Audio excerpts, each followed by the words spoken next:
Since a lot of problems on the E string can be seen visually, I think the peer-to-peer coaching approach is a really good way to develop accountability to E string technique. Think about the three things that can really get in the way of great tone on the E string, like problems with the setup,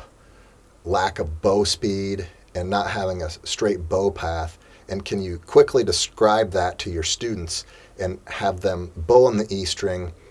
and have their coaching partners look for one or more of those things to identify and possibly to correct? Another cool thing about this is that you can put whatever you're playing into context. So you can have your violins play a certain passage, which happens to be on the E string, and you can use inside, outside to split up your people playing from the coaching partners, and you can have them play the line and have their coaching partners look for those three things and see if they're able to do those three things while they're playing that line. Make sure to take the accountability off of the left hand and off of any other thing that they might be thinking about with rhythm or anything, dynamics, and just focus on those three things, which are setup, making sure they have enough bow speed, and making sure that their bow path is straight. We can also create accountability by setting up the environment in a way that we can have a good setup, a good bow speed, and to be able to keep our bow path consistent. We can set it up to where the cases aren't in the way of the right leg is not in the way of the bow, and that we're able to bow unimpeded so that we can do all of those three things, even potentially setting up the shoulder rest a certain way as a measure of accountability so that we can have everything in our environment set up to where we have at least a chance of playing with a straight bow. Simply by getting your students to do an exercise that requires them to use the right technique will create accountability within that exercise. For instance, if you make every student bow all the way to the tip, well then their right leg can't be in the way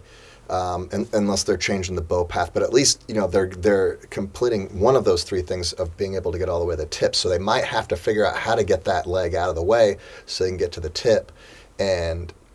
that might force them to sit a different way or to bow a certain way and to think about it. So just do those long bows, bow all the way to the tip, and maybe even try the freeze it, fix it technique where you can have them freeze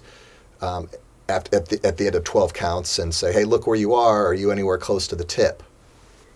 We can also create accountability for the left hand too, to make sure that we're tucking those fingers in and playing on the tips of the fingers. We can have the students switch over to pizzicato and see if they're able to create the ringing sound when they pluck the string. If they pluck the string and there's some resonance that goes with the sound, then they're probably pushing down the string hard enough. If they pluck it and you just get this thud, then they might not be. So you can do this with all of your students together, but it's to create the accountability. It's good to do this individually, so you can just go right down the row and say, okay, let's pluck F sharp. Okay, you, and then have everybody evaluate. Okay, is this ringing or is this not ringing? The A's and the B's too in first position, third and fourth finger. We might end up with more problems with those if we're playing with a bent wrist instead of a straight wrist. So you might want to pick some of those notes too, or have them pluck an entire passage and see if each tone is able to ring. We talked about the open E's from an anti-accountability point of view, but we can create accountability by actually playing open E and trying to make the open E sound good. If we're able to make the open E sound good, we're very likely to make the fingered notes on the E string sound good, provided that our left hand is doing what it's supposed to. And if again, the open E tends to be a little harsher and more abrasive. If we can take out a little bit of that edge and make it a smoother, rounder tone, I think we're going to have a lot more success when we start to play fingered notes. And I think having some kind of a rotation scheme where we're switching players from second violin into first violin and vice versa, making sure that everybody has an opportunity to be able to play on the E string and to demonstrate that E string technique, because eventually the literature is going to call for all violinists to play on the E string at some point, and you don't want to mask and hide those techniques and, kind of sweep those problems under the rug until you reach that point in the literature. You want to find the students who are having trouble playing on the E string and give them more opportunities to play on the E string instead of less opportunities to play on the E string. So by switching students from first violin to second violin to first violin, you create accountability because everybody's going to need to learn how to play on the E string. In episode 11, I'm going to talk about shifting too, but I think when your first violins start to shift, I think it's a good idea to take some of your second violinists and switch them back and forth into first violin so everybody has music and has some accountability to where they have something that goes beyond the B on the E string so that they have to be able to learn how to shift at some point to play the music.